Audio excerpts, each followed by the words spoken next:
Greetings, students. It's Chris Ripley. I'm your instructor for this semester, I guess we can, half a semester, whatever you want to call it.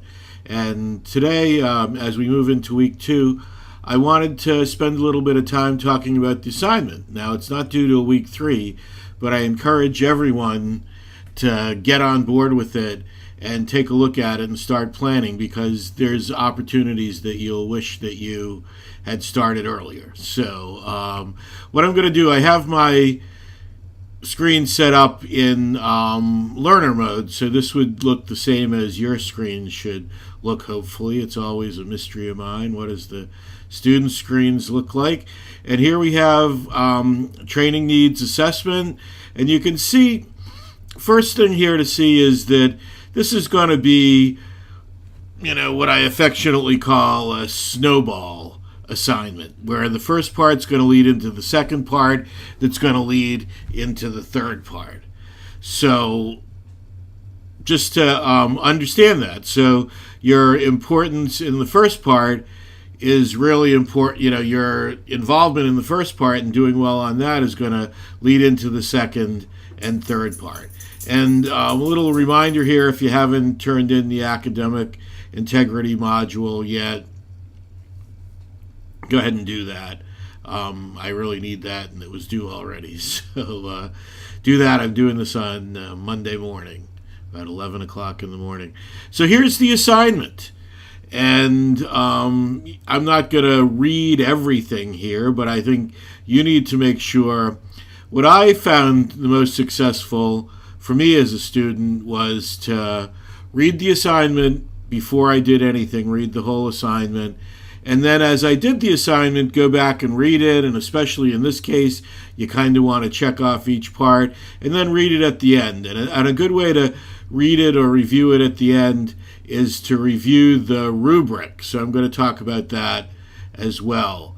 But, assignment 1, analyze training needs. This is 25% of your grades. Select or create an organization for an authentic assessment. So this is, you're going to pretend you're in the real world here. And I think that, while pretend may seem simple, that's what you're doing here. You need to select or create an organization for the authentic assessment. So if you're in one, and, in reading the comments, some of you are really excited about doing this for the organization that you're in, that's great. But if you're not, you're going to have to either, think of something that you did in the past, or, as it says here, create an organization. So you may want to kind of make things up. I hate to put it that way, but that's what you want to do. But the key on it is, if you're going to make it up, is one, you want to note it, come clean and say, I didn't have an organization that I could work on, that I could deal with some facts about the organization, and I'm kind of making things up. And that's okay, because you're going to need to make sure that what you make up is going to fit into what you're trying to achieve in your assignment. So you need to think about this big picture and what you're going to be left with. There's nothing more disappointing to me on these assignments than by the time the student gets to the third assignment, they realize they picked the wrong organization, or, once did something along those lines. So, and for this assignment, you're going to only work on 1 through 5, which they have noted, and the assignment 2 items are down here. So that's what you'll be doing next. So think about that. And all the assignments should be available for you to view. So, take a look at all the assignments. The other thing that I recommend on assignments, and, here we're only working on 1 through 5, and the first part is provide information about the organization and its needs regarding the training issue. So here's the detail that you should get into, and note how the detail in number 1 is going to be different than the detail that you're going to want to get into when you look at the other sections of the assignment. So, within your assignment, it's okay with me, and certainly APA format is important, but to include a heading about each one of these 5 requirements of the assignment, and then do your work underneath it, that's great.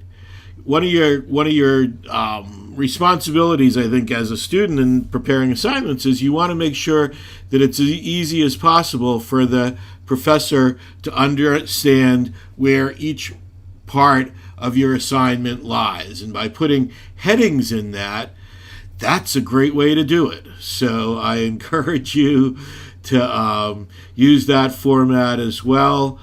And again, I'm not going to read through each element here, but you should be completing each element.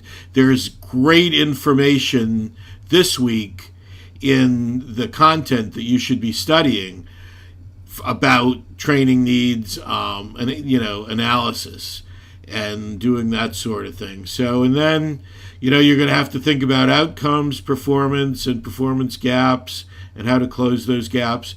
So what we're going to have here when we're done is you're going to have a whole training plan for either your current organization, maybe you work, one that you worked at recently, or one that you create for your assessment here. And you're going to have to make sure that the information that you create and all is relevant to how you support your argument in doing the elements of the assignment. So think about that. And a couple of notes on that as well. I looked and I don't see where there's any, quote, requirement for how many sources you should have. And I don't think uses less than 3, okay, here on that. But, combines material from a variety of sources. I can, I'll bet my pay for this class that somebody's going to want to ask how many sources should I have, and even though I'm doing this video, somebody might ask that question, and I would say at least 5. More is better.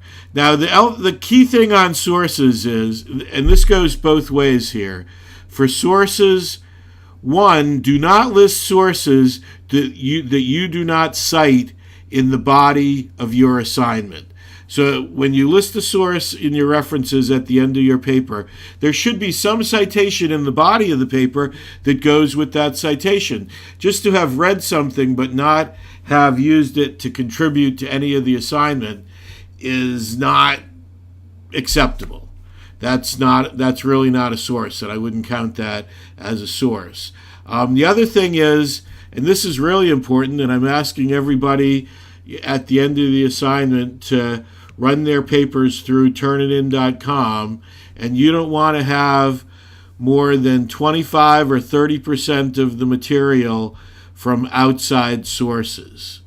It's very important that you do this, and you'll run it through turnitin.com yourself. You'll get the output that notes where your sources come from, that type of thing, and just attach that to your assignment. Do not turn in as your assignment the turnitin.com document by itself.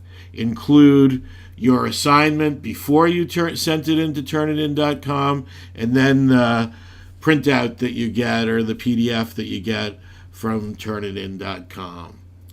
So I've talked a lot here, and I haven't even gone through the rubric. You need to go through the rubric yourself. I encourage you to do this. You can grade your paper yourself, and if you think you have an exemplary paper, you should do all of these things in the exemplary column. So, and when you're thinking about your questions and all, questions that'll generate information to determine training needs, so your questions are focused and that sort of thing, proper spelling, grammar, sentence structure, make sure that it's, as close to perfect on APA format as you could do. That's important. That's an expectation we have at UMUC. So that wraps it up. If you have questions, drop me an email or put it in the cyber chat area. But hopefully this will answer most of your questions and give you a better understanding of doing well on the assignment.